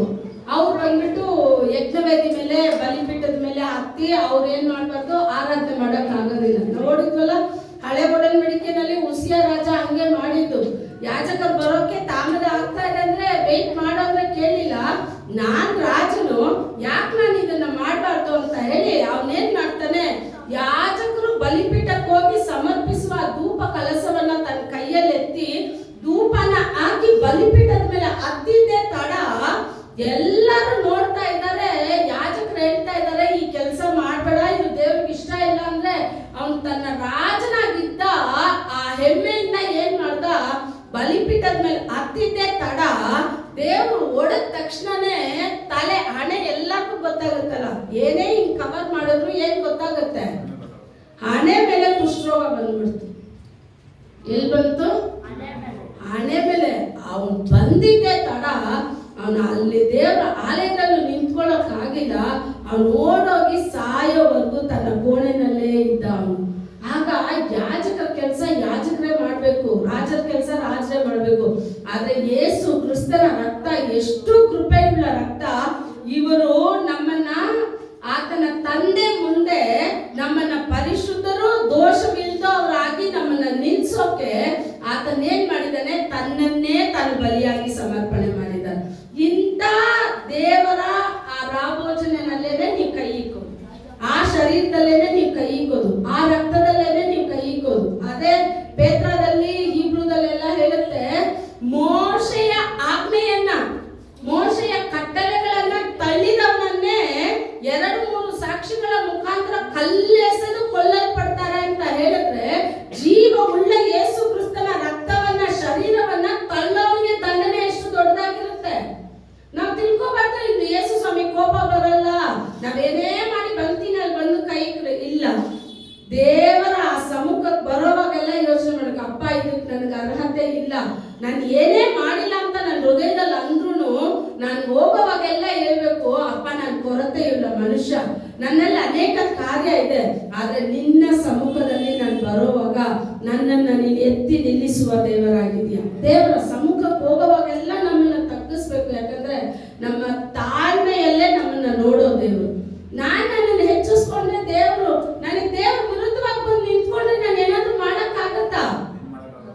ಮನುಷ್ಯರ ವಿರುದ್ಧವಾಗಿ ನಿಂತ್ರೇನೆ ಕೆಲಸ ಮಾಡಕ್ ಕಷ್ಟ. ದೇವ್ರ ವಿರುದ್ಧವಾಗಿ ನಿಂತ್ಬಿಟ್ರೆ ಏನಾದ್ರು ಮಾಡಕ್ಕಾಗತ್ತಾ? ಒಂದ್ ಜಾಗದಲ್ಲಿ ದೇವ್ರು ಬಂದು ನಿಂತಿಲ್ಲ, ದೇವದೂತ ಬಂದು ವಿರುದ್ಧವಾಗಿ ನಿಂತಿದ್ದ. ಯಾರ ವಿರುದ್ಧವಾಗಿ? ಕತ್ತೆ ಮೇಲೆ ಪಿಲೆಯಾಮ್ ಹೋಗ್ತಾ ಇದ್ದಾನೆ. ಯಾರು ಬಂದು ದಾರಿನಲ್ಲಿ ನಿಂತಿದ್ದಾರೆ ಅಂದ್ರೆ ದೇವದೂತ ನಿಂತಿದ್ದಾರೆ. ಪಿಲೆಯಾಮ್ ಗೊತ್ತಿಲ್ಲ, ಯಾರು ಗೊತ್ತಾಗ್ತಾ ಇದೆ ದೂತ ಇವನ್ಗಿಂತ ಕತ್ತೆ ಮೇಲು. ಏನೋ ಅವನ್ಗಿಂತ ಕತ್ತೆ ಮೇಲು. ಕತ್ತೆ ಯಾರಂದ್ರೆ ನಾವೇ ಕತ್ತೆ. ಯೇಸು ಸ್ವಾಮಿನ ಹೊತ್ಕೊಂಡು ಹೋಗೋ ಕತ್ತೆ. ಯೇಸು ಸ್ವಾಮಿ ನಮ್ಮ ಮೇಲೆ ಇರೋವರೆಗೂ ಈ ಕತ್ತೆಗೆ ವಿಧ ವಿಧವಾದ ಬಟ್ಟೆಗಳು ಬರುತ್ತೆ. ಈ ಕತ್ತೆನ ಹುಡ್ಕೊಂಡು ಬಂದು ಏನ್ ಮಾಡ್ತಾರೆ, ಸನ್ಮಾನಿಸ್ಬಿಟ್ಟು ಹೋಗ್ತಾರೆ. ನೀವೇ ನೋಡಿ, ಹೊಸ ಬಟ್ಟೆಗಳನ್ನ ತಂದು ಎಲ್ಲೋ ಕಟ್ಟಾಕಿದ್ದ ಕತ್ತೆ ಯೇಸು ಸ್ವಾಮಿ ಬಂದು ಕೂತ್ಕೊಂಡ ಮೇಲೆನೆ ಆ ಕತ್ತೆ ಏನೊಂದು ಗೌರವ, ಏನೊಂದು ಸಂಭ್ರಮ. ಆ ಕತ್ತೆ ಯಾವತ್ತೂ ನೋಡಿಲ್ಲ. ಯಾವಾಗ್ಲೂ ನನ್ನ ಮೇಲೆ ಕೊಳೆ ಬಟ್ಟೆನ ಹಾಕಿ ಹಾಕಿ ತುಂಬಿಸ್ಬಿಟ್ಟು ಹೋಗೋರು ಈಗ ನನ್ನ ಮೇಲೆ ತಂದೆ ಬಂದು ಕೂತಿರೋವಾಗ ನನ್ನ ನಡೆಯೋಕೆ ದಾರಿನಲ್ಲೇ ಹೊಸ ಬಟ್ಟೆಗಳನ್ನ ಹಾಕ್ಬಿಟ್ರು ಅಂತ ಹೇಳಿದ್ರೆ, ನಮ್ಮನ್ನ ಈ ದೇಶದಲ್ಲಿ ಯಾರು ಅರ್ಪರು ಅಂತ ನೆನ್ಸ್ಕೊಂಡ್ರು ಚಿಂತೆ ಪಡ್ಬೇಡಿ. ಪ್ರತಿ ಬಾರಿ ಹೇಳಿ, ನಾನು ಯೇಸು ಸ್ವಾಮಿನ ಹೋರೋ ಕತ್ತೆ, ನನ್ನ ಮಹಿಮೆ, ನನ್ನ ಘನತೆ ಉನ್ನತವಾದದ್ದು. ನೀವೆಲ್ಲ ಉನ್ನತವಾದವರು. ದೇವರು ನಿಮ್ಮನ್ನ ಸೃಷ್ಟಿ ಮಾಡಿದ್ದು ಸಾಧಾರಣ ಕಾರ್ಯಕ್ಕಲ್ಲ. ಈ ಲೋಕವನ್ನ ಕದಲಿಸೋ ಅಷ್ಟು ಶಕ್ತಿ ಯಾರಲ್ಲಿದೆ ಅಂದ್ರೆ ನಿಮ್ಮಲ್ಲಿದೆ. ಯೇಸು ಸ್ವಾಮಿ ಅದನ್ನೇ ಬಯಸ್ತಾರೆ. ನನ್ನ ನಾಮದಲ್ಲಿ ನೀನ್ ಏನಾದ್ರೂ ಕೇಳೋ ಅಷ್ಟು ಜನ ಏನ್ ಮಾಡ್ಕೊತೀರಾ? ಪಡ್ಕೊಂತೀರ. ನಾವು ಹೋಗಿ ಅವ್ರ ನಾಮದಲ್ಲಿ ಕೂತ್ಕೊಂಡು ಎಸಪ್ಪ ನನ್ಗೊಂದು ಕಾರ್ ಕೊಡಿ, ಎಸಪ್ಪ ನನ್ಗೊಂದು ಮನೆ ಕೊಡು, ಇದೆಲ್ಲ ಬೇಡುವ ಅಣ್ಣ, ಇದೆಲ್ಲ ಬೇಡ.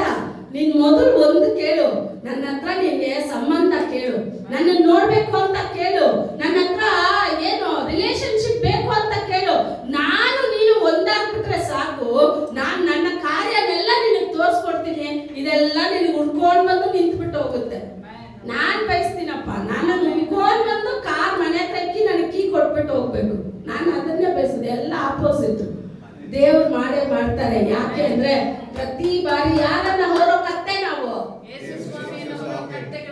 ಯೇಸು ಸ್ವಾಮಿಯನ್ನು ಹೊತ್ರೆ ಸುಮ್ಗೆ ಬಿಡ್ತಾರ? ಮೊದಲು ನಮ್ಮ ಮೇಲಿದ್ದ ಎಲ್ಲ ಕೊಳೆ ಬಟ್ಟೆನ ಎತ್ತಿ ಬಿಸಾಕ್ತಾರೆ.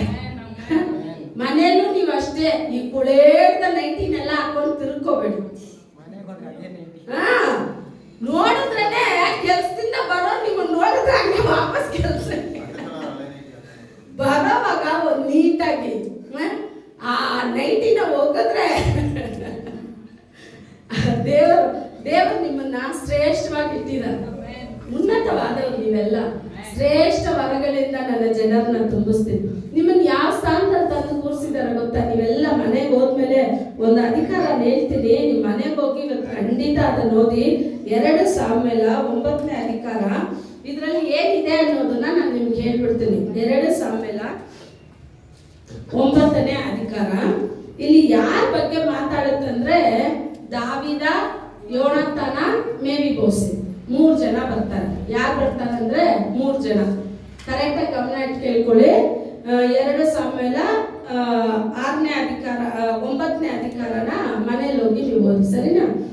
ಈ ಯೋನಾತಾನು ದಾವಿದನು ತುಂಬಾ ಸ್ನೇಹಿತರು.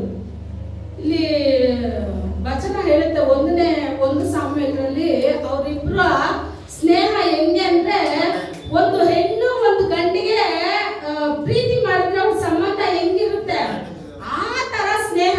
ಆದ್ರೆ ಯೋನಾತಾನ ಯಾರು ಅಂದ್ರೆ ರಾಜನ ಮಗ, ಸೌಲನ ಮಗ. ದಾವಿದ ಯಾರಂದ್ರೆ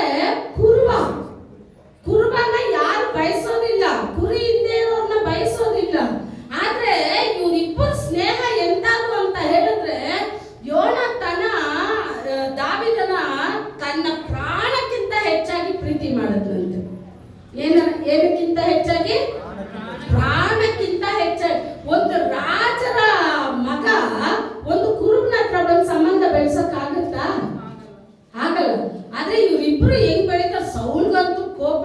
ಲೇ ಕೆಡುಕನ ಮಗನೇ, ಏನೋ ನೀನು ಯೋನಾಥನ್ನ ಬೈತಾರೆ.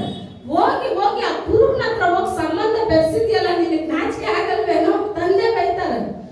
ಆದ್ರೆ ಒಂದು ಸಲನೂ ಯೋನಾಥನ ದಾವೀದನ ಸ್ನೇಹನ ಬಿಟ್ಟಿಲ್ಲ, ದಾವೀದನಿಗೆ ದ್ರೋಹ ನೆನೆಸಿಲ್ಲ. ಯೋನಾಥನ ಸ್ಥಾನ ಎಷ್ಟು ದೊಡ್ಡದಂದ್ರೆ ತುಂಬಾ ಉನ್ನತವಾದದ್ದು. ನಾಳೆ ನೋಡಿ, ರಾಜ್ಯದಲ್ಲಿ ಸೌಲ್ ಸತ್ರೆ ಯೋನಾಥನೇ ರಾಜನಾಗಿ ಬರ್ಬೇಕು. ಇವತ್ತಿರ್ತಾರಲ್ಲ, ಇವತ್ತು ನಮ್ ಕನ್ಸೆಲ್ಲ ಇರೋರ್ದು ಕನ್ಸೆಲ್ಲ ಹೆಂಗಿರುತ್ತಂದ್ರೆ, ಯಾವಾಗ ಈ ಪಾಸ್ಟರ್ ಹೋಗ್ತಾರೆ ನಾನ್ ಪಾಸ್ಟರ್ ಜಾಗಕ್ಕೆ ಬರೋಣ ಏನೋ ಇದೆ. ಇವತ್ತು ಎಲ್ಲಾ ಸಭೆಗಳಲ್ಲಿ ಇದೆ, ನಮ್ ಸಭೆಗಳಲ್ಲೂ ದೇವ್ರ ಕೃಪೆಯಿಂದ ನಮ್ಮ ಸಭೆಯಲ್ಲಿ ಇಲ್ಲ. ನಾನು ಹೇಳ್ತೀನಿ, ಯಾವಾಗ ಇದ್ದವ್ರನ್ನೆಲ್ಲ ದೇವ್ರು ಏನ್ ಮಾಡಿದ್ರು? ಆಚೆ ತೆಗೆದು ಬಿಸಾಕಿದ್ರು. ಯಾವಾಗ ಅಂದ್ರೆ ಯೋನಾಥನ ನೋಡಿ, ತನ್ನ ಸಿಂಹಾಸನದಲ್ಲಿ ನೆಕ್ಸ್ಟ್ ದಾವೀದನೇ ರಾಜನಾಗಿ ಬರ್ತಾನೆ ಅಂತ ಗೊತ್ತು. ದೇವರು ದಾವೀದನ ಜೊತೆ ಇದ್ದಾರೆ ಅಂತ ಗೊತ್ತು. ಆದ್ರೆ ಸ್ವಲ್ಪನೂ ಅವನ ಮೇಲೆ ಹೊಟ್ಟೆ ಕಿಚ್ಚು ಪಟ್ಟಿಲ್ಲ. ಅವ್ನು ಯಾವ ರೀತಿ ಪ್ರೀತಿ ಮಾಡಿದ್ನೋ ಅದೇ ಪ್ರೀತಿನ ದಾವೀದನ ಮೇಲೆ ಇಟ್ಟಿರ್ತಾನೆ. ಬದಲಾವಣೆನೇ ಇಲ್ಲ. ಆದ್ರೆ ಸೌಲನ್ಗೆನೆ ಯೋನಾಥನ ಕಂಡ್ರೇನೆ ಕೋಪ ಬಂದ್ಬಿಡ್ತು. ಒಂದ್ಸಲ ದಾವೀದನ್ನ ಸಾಯಿಸೋಕ್ಕಿಂತ ದಾವೀದನ್ಗಾಗಿ ಯೋನಾಥನ ತನ್ನ ತಂದೆ ಬಳಿಯಲ್ಲಿ ಮಾತಾಡುವಾಗ ಯೋನಾಥನನ್ನ ಕೊಲ್ಬೇಕು ಅಂತಾನೆ ಆ ಗಡ್ಪಾದ ಇರುತ್ತಲ್ಲ ಶಾರ್ಪ್ ಆಗಿ, ಅದನ್ನ ತೆಗೆದು ಯೋನಾಥನ ಮೇಲೆನೆ ಬಿಸಾಕ್ತಾನೆ, ತಂದೆ ಸ್ವಂತ ಮಗನ ಮೇಲೆ. ಆದ್ರೆ ಯೋನಾಥನ ಅದರಿಂದ ತಪ್ಪಿಸ್ಕೊಂಡು ಏನ್ ಮಾಡ್ತಾನೆ? ದಾವೀದನ್ನ ಸೌಲಿನ ಕೈಯಿಂದ ಪಾರ್ ಮಾಡ್ತಾನೆ. ಈಗ ಇದರಲ್ಲಿ ಯಾರು ಯೋನಾಥನ, ಯಾರು ಸೌಲು, ಯಾರು ದಾವೀದ? ಆಯ್ತಾ? ಈಗ ಯೋನಾಥನ ಸತ್ತೋದ, ಸೌಲು ಸತ್ತೋದ, ದಾವೀದ ಎಲ್ಲಿ ಬಂದ ಅಂದ್ರೆ ಸಿಂಹಾಸನಕ್ಕೆ ಬಂದಿದ. ಈಗ ದಾವೀದ ಸಿಂಹಾಸನಕ್ಕೆ ಬಂದ ತಕ್ಷಣ ಮೊದಲು ಅವ್ನ ನೆನಪಿಗೆ ಬರೋದು ಮೊದಲನೇ ವಚನ ಹೇಳ್ತಾ ಇದೆ. ಓದಿ ಮೊದಲನೇ ವಚನ ಮಾತ್ರ. ಒಂದು ದಿವಸ ದಾವೀದನು ಸೌಲನ ಮನೆಯವರಲ್ಲಿ ಯಾರಾದರೂ ಉಳಿದಿರುತ್ತಾರೋ ನಾನು ಅವರಿಗೆ ಯೋನಾಥನನ ಸಲುವಾಗಿ ದಯೆ ತೋರಿಸಬೇಕೆಂದಿರುತ್ತೇನೆ. ಯಾರ ನಿಮಿತ್ತ? ಯಾರ ದಯೆ? ಯೋನಾಥನನ ನಿಮಿತ್ತ, ಸೌಲನ ಮನೆತನದವ್ರಿಗೆ. ಆಗ ಯೇಸು ಸ್ವಾಮಿಯ ನಿಮಿತ್ತ ನಮ್ಗೇನ್ ಸಿಗುತ್ತೆ? ದಯೆ. ತಂದೆ ಹತ್ರ ನಮಗ್ ಡೈರೆಕ್ಟ್ ಆಗಿ ಸಿಗಲ್ಲ. ತಂದೆ, ನಾನ್ ಬಂದಿದ್ದೀನಿ, ವಸಂತಿ ಬಂದಿದ್ದೀನಿ, ರಬೇಕಾ ಬಂದಿದ್ದೀನಿ, ಪ್ರಿಯಾಂಕಾ ಬಂದಿದ್ದೀನಿ, ನೀವೆಲ್ಲ ಹೋಗ್ಬಿಡಿ, ನಿಮ್ಮನ್ನೆಲ್ಲ ನನಗೆ ನೋಡೋಕೆ ಇಷ್ಟನೂ ಇಲ್ಲ, ನೋಡಕ್ ಆಗೋದು ಇಲ್ಲ. ಅರ್ಥ ಆಯ್ತಾ? ಆದ್ರೆ ನಾನು ಹೋಗೋವಾಗೆಲ್ಲ, ಅಪ್ಪ ನಾನು ಯಾರ ನಾಮದಲ್ಲಿ ಬಂದಿದ್ದೀನಿ ಅಂದ್ರೆ ಯೇಸುವಿನ ನಾಮದಲ್ಲಿ ಬಂದಿದ್ದೀನಿ. ಹೇಳ್ತಾರೆ, ಯೋನಾಥನನ ನಿಮಿತ್ತ ಸೌಲನ ಕುಟುಂಬದಲ್ಲಿ ಯಾರಾದ್ರೂ ದಯೆ ಹೊಂದೋಕಿದಾರ ಅಂತ. ಈಗ ನೋಡಿ, ಮೇಬಿ ಬೋಸೆತ್ ಯಾರಂದ್ರೆ ನೀವು ನಾನನ್ನೇ ಮೇಬಿ ಬೋಸೆತ್, ಸರಿನಾ? ದಾವೀದ್ ಯಾರಂದ್ರೆ ತಂದೆಯಾದ ದೇವರು, ಯೋನಾಥನ ಯೇಸು ಸ್ವಾಮಿಗೆ ಹೋಲಿಕೆ. ಇವಾಗ ಯೇಸು ಸ್ವಾಮಿಯ ಮುಖಾಂತರ ಯಾರಾದ್ರೂ ದಯೆ ಹೊಂತಾರ ಅಂತ ತಂದೆಯಾದ ದೇವರು ನೋಡ್ತಾ ಇದ್ದಾರೆ. ಈಗ ಅವನಿಗೊಂದು ಸುದ್ದಿ ಬರ್ತಾ ಇದೆ, ಯೋನಾಥನಿಗೆ 2 ಕಾಲು, ಗಮನ ಇಟ್ಟು ಕ್ಲೀನ್ ಆಗಿ ಕೇಳ್ಬೇಕು, 2 ಕಾಲು ಕುಂಟನಾಗಿರುವ ಮೇವಿ ಬೋಸೆತನೆಂಬ ಒಂದು ಕುಮಾರನಿದ್ದಾನೆ. ಆ ಮೇವಿ ಬೋಸೆತ್ ಎಲ್ಲಪ್ಪ ಇದ್ದಾನಂದ್ರೆ ಲೋದೆಬಾರ್. ಎಲ್ಲಿದ್ದಾನೆ? ಅವನಿರೋ ಸ್ಥಳ ಏನ್ ಹೆಸರು? ಬಾರ್ ಅಂದ್ರೆ ಏನು? ದೆವ್ವ ತುಂಬಿಕೊಂಡಿರೋ ಒಂದು ಜಾಗ ಲೋಕದಲ್ಲಿ, ಲೋದೆ ಬಾರ್. ಇವಾಗ ಇವ್ನು ಎಲ್ಲಿದ್ದಾನೆ? ಯಾರ ನೆನಪಿಗೂ ಇವನು ಬಂದಿಲ್ಲ. ನೀವು ಯೋಚನೆ ಮಾಡಿ ನೋಡಿ, ರಾಜನ ಮೊಮ್ಮಗ ಇವನು. ಆದ್ರೆ ಇವನು ತಿನ್ನಕ್ಕೂ ಊಟ ಇಲ್ಲದೆ ಇವನು ಯಾವ ಸ್ಥಿತಿನಲ್ಲಿ ಇದ್ದಾನಂದ್ರೆ ತಳ್ಳಲ್ಪಟ್ಟ ಸ್ಥಿತಿನಲ್ಲಿ, ನೆನಪಿಗೆ ಬಾರದೇ ಇರೋ ಸ್ಥಿತಿನಲ್ಲಿ. ಆದ್ರೆ ದಾವೀದನ ಸಿಂಹಾಸನಕ್ಕೆ ಬಂದ್ಮೇಲೆ ಹೇಳ್ತಾನೆ, ಯೋನಾಥನನ ನಿಮಿತ್ತ ದಯೆ ಹೊಂದೋಕೆ ಯಾರಾದ್ರೂ ಇದ್ರೆ ಕರ್ಕೊಂಡು ಬನ್ನಿ ಅಂತ. ಈಗ ಎಲ್ಲ ಜ್ಞಾಪಕ ಯಾಕೆ ಬರುತ್ತೆ? ಯೋನಾಥನನ ಮಗನಾದ ಮೇವಿ ಬೋಸೆತ್ತನಿದ್ದಾನೆ, ಅವ್ನಿಗೆ 2 ಕಾಲು ಕುಂಟು. ಏನು? ಇವಾಗ ಅವನ್ನ ಕರ್ಕೊಂಡು ಬನ್ನಿ ಅಂತಾರೆ. ಇವಾಗ ಅವ್ನು ಬಂದ ತಕ್ಷಣನೇ ದಾವೀದನ ಹತ್ರ ಸಾಷ್ಟಾಂಗ ಬಿದ್ದೆ ಇರ್ತಾರೆ. ಸತ್ತ ನಾಯಿ ಆದ ನಾನು ಎಷ್ಟು ಮಾತ್ರದವನು. ಆದ್ರೆ ದಾವೀದನ್ ಹೇಳ್ತಾನೆ, ನಿನ್ನ ತಂದೆಯಾದ ಯೋನಾತಾನನ ನಿಮಿತ್ತ ನಾನು ನಿನಗೆ ದಯಪಾಲಿಸ್ತೀನಿ. ನೀನ್ ಯಾವ್ದನ್ನೆಲ್ಲ ಕಳ್ಕೊಂಡಿದ್ಯೋ ಅಷ್ಟು ಆಶೀರ್ವಾದ. ಕೆಲ್ಸಗಾರರು ಒಂದೊತ್ತು ಊಟ ಇವ್ಗೆ ಎಲ್ಲಿಂದನಾದ್ರೂ ಬರ್ಬೇಕಂದ್ರೆ ಅವ್ರ ತಿಂದು ಇವ್ರ ತಿಂದು ಮಿಕ್ಕಿದ್ದು ಕೆಟ್ಟೋಗಿದ್ದೆ ಇವ್ನ ಕೈನಲ್ಲಿ ಬರ್ತಾ ಇತ್ತು. ಆದ್ರೆ ಯಾವ್ದಕ್ಕೂ ಅರ್ಹತೆ ಇಲ್ದೆ, ಯಾವ್ದಕ್ಕೂ ನೆನಪು ಬಾರ್ದೆ ಇವನ್ನ ತಳ್ಳಿಕ್ಕಿದಾಗ ಈಗ ದಾವೀದನ್ ಹೇಳ್ತಾನೆ, ಯೋನಾತಾನನ ನಿಮಿತ್ತ ನಾನು ಅವನು ಕೃಪೆ ತೋರಿಸಿದ್ದೀನಿ, ಜೀವಮಾನ ಎಲ್ಲ ಅವನ್ ನನ್ನ ಬಂತಿನಲ್ಲಿ ಆಹಾರ ತಿಂತಾನೆ. ಇವಾಗ ಎಲ್ಲೋ ಮೂಲೆನಲ್ಲಿ ಇದ್ದ ಮೇವಿ ಬೋಸೆತ್ತೇನೋ ಯಾರ್ ಟೇಬಲ್ ಬಂದ ಅಂದ್ರೆ ದಾವೀದನ ಊಟ ಮಾಡೋ ಟೇಬಲ್ ಬಂದಿದ್ದಾನೆ. ಆಗ ಯೇಸು ಸ್ವಾಮಿನೂ ನಮ್ಮನ್ನ ಆ ತಂದೆ ಮುಂದೆ ಹೆಂಗ್ ತಗೊಂಡೋಗಿ ನಿಲ್ಲಿಸ್ತಾರಂದ್ರೆ, ಇವಾಗ ಟೇಬಲ್ ಅಲ್ಲಿ ದಾವೀದ ಕೂತಿದ್ದಾನೆ, ಓಕೆನಾ, ಮೇವಿ ಬೋಸೆತ್ತು ಕೂತಿದ್ದಾನೆ. ಎಷ್ಟುವರೆಗೂ ಇವಾಗ ನಾನು ಇಲ್ಲಿ ನಿಂತಿದ್ದೀನಲ್ಲ, ನಾನು ನಿಮ್ಗೆ ಎಷ್ಟುವರೆಗೂ ಕಾಣಿಸ್ತೀನಿ? ಸರಿನಾ? ನನ್ ಕಾಲು ಕಾಣಿಸ್ತಾ ಇದೆ ನಿಮ್ಗೆ? ಇಲ್ಲ, ಸರಿನಾ? ಇವಾಗ ಮೇವಿ ಬೋಸೆತ್ ಏನಿಲ್ಲ, ಎರಡು ಕಾಲು ಇಲ್ಲ. ಇವಾಗ ಮೇವಿ ಬೋಸೆತ್ತು ದೇವರ ದಾವೀದನ ಟೇಬಲ್ ಹತ್ರ ಬಂದು ಕೂತಿದ್ದಾನೆ. ಈಗ ಮಿಕ್ಕಿದ ಸಮಸ್ತ ಜನಗಳು ರಾಜರ ಅರಮನೆಯಲ್ಲಿ ಇರೋರು ದಾವೀದನು ಕೂತಿದ್ದಾನೆ. ಇವಾಗ ದಾವೀದನು ಆ ಚೇರಲ್ಲಿ ಕೂತಿದ್ದಾನೆ, ಮೇವಿ ಬೋಸೆತ್ತು ಕೂತಿದ್ದಾನೆ. ಇಬ್ರು ಹೆಂಗಿದ್ದಾರೆ? ಈಕ್ವಲ್. ಇವಾಗ ಮೇವಿ ಬೋಸೆತ್ ಅಂತ ಕೊರತೆ ಏನಾದ್ರು ಕಾಣಿಸುತ್ತಾ? ಅವ್ನ ಕಾಲಿಲ್ಲದೆ ಇರೋದು ಕಾಣಿಸುತ್ತಾ? ಅವ್ನ ಕುಂಟ ಅನ್ನೋದು ಕಾಣಿಸುತ್ತಾ? ದೇವರ ದೃಷ್ಟಿನಲ್ಲಿ ಶರೀರದಲ್ಲಿರೋ ಕೊರತೆಗಳಲ್ಲ. ದೇವರ ದೃಷ್ಟಿನಲ್ಲಿ ನಾನ್ ಯಾವ ಸ್ಥಾನನೋ ನನ್ನ ಮಕ್ಳಿಗೂ ಅದೇ ಸ್ಥಾನ. ಅದಕ್ಕೆ ಯೇಸು ಸ್ವಾಮಿ ಹೇಳ್ತಾರೆ, ನಾನ್ ಎಲ್ಲಿದ್ದೀನೋ ಅಲ್ಲೇ ನೀನ್ ನನಗೆ ಕೊಟ್ಟ ಮಕ್ಕಳು ಇರ್ಬೇಕು ಅಂತ ಹೇಳಿ ಆ ಬಂತಿನಲ್ಲಿ ತಂದು ನಿಮ್ಮನ್ನ ದೇವರು ಕೂರಿಸಿದ್ದಾರೆ. ಸುಮ್ನೆ ಅಲ್ಲ, ಸಾಧಾರಣವಾದ ವ್ಯಕ್ತಿಗಳಲ್ಲ ನೀವು. ಈ ಬಂತಿನಲ್ಲಿ ನೀವ್ ಎಷ್ಟು ಜನನ ಯೇಸು ಸ್ವಾಮಿಯ ರಕ್ತದಲ್ಲಿ ತಂದು ಸೇರಿಸ್ತೀರಾ? ಕರೆಕ್ಟಾ? ಇವಾಗ ಅವ್ನು ಕುಂಟ ಅಂತ ಹೇಳಿ ಅವ್ನಿಗೆ ಸಪರೇಟ್ ಪ್ಲೇಸ್ ಕೊಟ್ಟಿಲ್ಲ. ದಾವೀದ ವಾಗ್ದಾನ ಮಾಡ್ತಾರೆ ನೋಡಿ, ಕೊನೆ ವಚನ ಓದಿ. ಅದೇ 9ರಲ್ಲಿ ಕೊನೆ ವಚನ. ಮೇವಿ ಬೋಸೆತನಿಗೆ ಪ್ರತಿದಿನವೂ ಪಂಕ್ತಿಯಲ್ಲಿ ಊಟವಾಗುತ್ತಿದ್ದರಿಂದ ಅವನು ಯೆರೂಸಲೇಮಿನಲ್ಲಿ ವಾಸಿಸಿದನು. ಅವನ 2 ಕಾಲುಗಳು ಉಂಟಾಗಿದ್ದವು. 2 ಕಾಲು ಕುಂಟು. ಆದ್ರೆ ಇವಾಗ ದಿನ ಎಲ್ಲಿ ಊಟ? ಮೂಲೆನಲ್ಲಿ ಇದ್ದಾಗ ಅವನ ನೆನಪು ಮಾಡ್ಕೊಳ್ಳಿಲ್ಲ, ಯಾರು ಅವನು ನೋಡಿಲ್ಲ. ಒಂದೊತ್ತು ಊಟಕ್ಕೆ ಗತಿ ಇಲ್ಲದೆ ಇದ್ದ ಅವನಿಗೆ ಈಗ ಎಲ್ಲಿ ಕೂತ್ಕೊಳ್ಳೋಕೆ ದೇವರು ಕೃಪೆ ಮಾಡಿದ್ದಾರೆ ಅಂದ್ರೆ, ದಾವೀದನು ರಾಜನು ಮೇವಿ ಬೋಸೆತ್ ಇವಾಗ ಈಕ್ವಲ್ ಆಗಿ ಕೂತಿದ್ದಾರೆ. ಯೇಸು ಸ್ವಾಮಿ ಒಂದ್ ಕಡೆ, ನಮ್ಮನ್ನು ಒಂದ್ ಕಡೆ ಇಕ್ಕಲ್ಲ. ಯೇಸು ಸ್ವಾಮಿ ತಂದೆಯಲ್ಲಿ ಕೇಳುವಾಗ ಯೋಹಾನ 14:10 ಅಧಿಕಾರದಲ್ಲ ಹೇಳುತ್ತೆ, ನಾನು ಎಲ್ಲಿದ್ದೀನೋ ನೀವು ನನಗೆ ಕೊಟ್ಟವರು ಅಲ್ಲೇ ಇರ್ಬೇಕು. ನಾನು ನೀವು ಹೆಂಗೆ ಒಬ್ರಲ್ಲೊಬ್ರು ಇದೀವೋ, ನೀವು ನನ್ನಲ್ಲಿಯೋ ನಾನು ನಿಮ್ಮಲ್ಲಿ ಇರೋದ್ರ ಇವರು ನಮ್ಮಲ್ಲಿ ಇರೋ ತರ ನೀವು ಕೃಪೆ ತೋರಿಸಿ. ಆಗ ಯೋಚನೆ ಮಾಡಿ, ನಾವ್ ಏನ್ ಮಾಡಬೇಕು? ಒಬ್ರಲ್ಲೊಬ್ರು ಯೇಸು ಸ್ವಾಮಿ ಎಲ್ಲಿದಾರೋ ಅಲ್ಲೇ ನಾವಿರ್ಬೇಕು ಅಂತ ದೇವರು ಬಯಸ್ತಾರೆ. ಕರೆಕ್ಟಾ? ಯೇಸು ಸ್ವಾಮಿ ತಂದೆಯ ಬಲಗಡೆಯಲ್ಲಿದ್ದಾರೆ ಅಂದ್ರೆ ನೀವು ಎಲ್ಲಿರ್ಬೇಕು? ಯೇಸು ಸ್ವಾಮಿಯ ಬಲಗಡೆನಲ್ಲೇ ಇರ್ಬೇಕು. ಕರೆಕ್ಟಾ? ಈ ರಾಜಕೀಯ ವ್ಯಕ್ತಿಗಳೆಲ್ಲ ಎಲೆಕ್ಷನ್ ಬರೋವಾಗ ನೋಡಿ ತಳ್ಕೊಂಡ್ ಬಂದು ಫೋಟೋಗೆ ಏನ್ ಮಾಡ್ತಾರೆ? ಪೋಸ್ ಕೊಡ್ತಾರೆ. ಇದು ಇಲ್ಲಿಗೆ ಹೊರಟೋಗುತ್ತೆ. ಇದು ನಮಗ್ ಬೇಡ. ನನ್ನ ಪಿಕ್ಚರ್ ಎಲ್ಲಿ ಓಡ್ಬೇಕಂದ್ರೆ ಪರಲೋಕದಲ್ಲಿ ಓಡ್ಬೇಕು. ಪ್ರತಿದಿನ ನನ್ನ ಮಗಳು ನನ್ನ ಆಲಯದಲ್ಲಿ ಬಂದು ಬೇಡ್ತಾ ಇದೆ, ನನ್ನ ಆಲಯನ ಬಯಸ್ ಬರ್ತಾ ಇದೆ. ಇವ್ರನ್ನ ಎಲ್ಲಿ ಕೂರಿಸ್ತೀನಿ? ಇವರಲ್ಲಿರೋ ಕೊರತೆಗಳನ್ನ ನಾನು ನೋಡೋದಿಲ್ಲ. ಇವರ ಕೊರತೆಗಳನ್ನ ನಾನು ನೀಗಿಸಿ ಇವರನ್ನ ನನಗೆ ಸರಿ ಸಮಾನವಾಗಿ ತಂದು ಕೂರಿಸ್ತೀನಿ. ಕೂರಿಸಿಲ್ವಾ? ಈ ಹಳೆ ಒಡಂಬಡಿಕೆ ಘಟನೆಗಳೆಲ್ಲ ಹೊಸ ಒಡಂಬಡಿಕೆನಲ್ಲಿ ನೆರವೇರುವುದನ್ನೇ ಹಳೆ ಒಡಂಬಡಿಕೆನಲ್ಲೇ ದೇವರು ತೋರಿಸ್ಬಿಟ್ರು. ಏನು ಇಲ್ಲದೆ ಮೇವಿ ಬೋಸೆತನನ್ನ ರಾಜ ಸಿಂಹಾಸನಕ್ಕೆ ಬರಕ್ ಸಾಧ್ಯನಾ? ರಾಜರ ಅರಮನೆಗೆ ಬರಕ್ ಸಾಧ್ಯನಾ? ಬಾಗಿಲು ಒಳಗಡೆ ಬರೋಕ್ ಸಾಧ್ಯನಾ? ಅಂತ ಸ್ಥಾನಕ್ಕೆ ಬರೋಕ್ಕಾಗದೆ ಇರೋ ನಮ್ಮನ್ನ ಯೇಸು ಕ್ರಿಸ್ತನ ಪರಿಶುದ್ಧ ರಕ್ತದಿಂದ ಈ ಮಹಾ ಪರಿಶುದ್ಧ ಸ್ಥಳಕ್ಕೆ ಬರೋಕೆ ದೇವರು ಕೃಪೆ ಮಾಡಿದ್ದಾರೆ. ಅದಕ್ಕೆ ಈ ಸ್ಥಳಕ್ಕೆ ನೀವು ಹತ್ತೋವಾಗ ಏನೋ ಹತ್ತಿದ್ವಿ, ಏನೋ ಬಂದ್ವಿ, ಏನೋ ಹೋದ್ವಿ ಅಂತ ಹೋಗ್ಬೇಡಿ.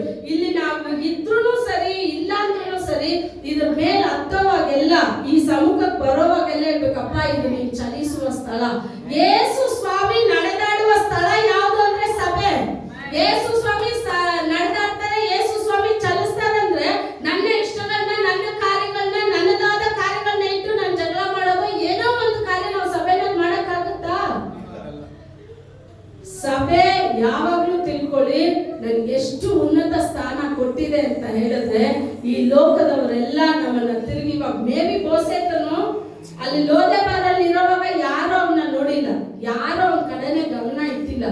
ಈಗ ಬರೋರೆಲ್ಲ ನೋಡ್ತಾರೆ, ಮೇಬಿ ಬೋಸೆತನ್ಗೆ 2 ಕಾಲು ಕುಂಟು ಅಂತ ಹೇಳಿ ಯಾರಾದ್ರೂ ಟೇಬಲ್ ಕೆಳಗಡೆ ಬಗ್ಗೆ ನೋಡಿದ್ರೆ ಗೊತ್ತಾಗುತ್ತೆ. ಅದುವರೆಗೂ ದೇವ್ರು ಅವನ ಕುಂಟನಾಗಿ ಇಟ್ಟಿಲ್ಲ. ದಾವಿದನು ಅವನಿಗೆ ಸಮಾನತೆಯಾಗಿ ಮೇಬಿ ಬೋಸೆತ್ನ ತಂದು ನಿಲ್ಲಿಸ್ಬಿಟ್ಟ. ಆಗ ಅವನ ಕುಂಟತನ ತೋರಿಸೋದಿಲ್ಲ. ಅವನು ನನಗೆ ನನ್ನ ಯೋನಾಥನನ ನಿಮಿತ್ತ ನಾನು ಅವನಿಗೆ ಕೃಪೆಯನ್ನ ದಯಪಾಲಿಸಿದ್ದೀನಿ. ಯೇಸು ಸ್ವಾಮಿಯ ಮುಖಾಂತರ ಈ ಲೋಕದಲ್ಲಿ ಎಲ್ಲ ಆಶೀರ್ವಾದಗಳು ನಮ್ಮನ್ನು ಹುಡ್ಕೊಂಡು ಬರಬೇಕು. ಎಲ್ಲ ಆಶೀರ್ವಾದಗಳಿಗೂ ನನ್ನ ಅರ್ಹತೆ ಉಳ್ಳವಳಾಗಿ ಬದಲಾಗಬೇಕು ಅಂತ ಹೇಳಿದ್ರೆ ಒಂದೇ ಒಂದು ನಾಮ, ಅದು ನಾವು ಆರಾಧನೆ ಮಾಡೋ ಯೇಸು ಕ್ರಿಸ್ತನ ನಾಮ. ಆ ನಾಮನ ಮಾತ್ರ ಇಟ್ಕೊಂಡು ಈ ಕೊನೆ ಕಾಲದಲ್ಲಿ ಆ ನಾಮದಲ್ಲಿ ದೇವರು ನಿಮ್ಮನ್ನ ಉನ್ನತ ಸ್ಥಾನಕ್ಕೆ ತರ್ತಾರೆ. ನಾಳೆ ಸಭೆ ವಿಸ್ತಾರ ಆಗಿ ಎಲ್ಲ ಇರುವಾಗ ನಾವಿಲ್ಲ ಅಂದ್ರೂ ಪ್ರತಿಯೊಬ್ರು ಆರಾಧನೆ ನಡೆಸೋದ್ರಲ್ಲೂ, ವಾಕ್ಯನ ಹಂಚೋದ್ರಲ್ಲೂ ನೀವೆಲ್ಲ ಹೆಂಗಾಗಿರ್ಬೇಕು ಅಂತ ಹೇಳಿದ್ರೆ ನೀವು ಬಯಸ್ಬೇಕು. ನೀವು ನಂಬ್ತೀರೋ ಇಲ್ಲೋ ಗೊತ್ತಿಲ್ಲ. ನನ್ನ ಯವನಸ್ಥ ಟೈಮಿಂದಲೇ 97 ಯಾರಾದ್ರೂ ಫುಲ್ಫಿಟಿಗೆ ಬಂದು ಮಾತಾಡಿದ್ರೆ ನಾನು ಅದನ್ನ ಇಷ್ಟಪಡ್ತಾನೆ. ನಾನು ಯಾವಾಗ ಹೋಗಿ ಈ ಥರ ಮಾತಾಡೋದು, ಯಾವಾಗ ಹೋಗಿ ಈ ಥರ, ಆ ಭಯಕ್ಕೆ ಖಂಡಿತ ದೇವರು ಪೂರೈಸ್ತಾರೆ. ನೀವೆಲ್ಲ ಇಷ್ಟಪಡ್ಬೇಕು. ನಿಮ್ಮನ್ನ ಯಾರು, ನಾನು ಈಗಲೂ ಕೇಳೋ ದೇವರಲ್ಲ, ಅದೇ ಇದುವರೆಗೂ ಯಾರು ನಿಮ್ಮನ್ನ ಪ್ರಸಂಗ ಮಾಡಿರ್ಬಾರ್ದು ಅಂತ ಒಂದು ಅದ್ಭುತ ಕಾರ್ಯಗಳಿಂದ ನಿಮ್ಮನ್ನ ಪ್ರಸಂಗ ಮಾಡಬೇಕು ದೇವರ. ನಿಮ್ಮ ನಾಮನ ಘನಪಡಿಸ್ಬೇಕು ಅಂತ ಅವ್ರ ನಾಮನ ನೀವು ಘನಪಡಿಸೋಕ್ ನೋಡಿ, ನಿಮ್ಮನ್ನ ದೇವರು ಉನ್ನತ ಸ್ಥಾನಕ್ಕೆ ಕರೆದೊಯ್ಯಕ್ಕೆ ದೇವರು ಮಾತ್ರ ಸಾಧ್ಯ. ಯೇಸು ಸ್ವಾಮಿಯ ನಾಮದಲ್ಲಿ ನಿಮ್ಮ ಪ್ರತಿಯೊಬ್ಬರನ್ನ ದೇವರ ಆಶೀರ್ವಾದ ಮುಂದಿನ ಕಾರ್ಯಗಳನ್ನ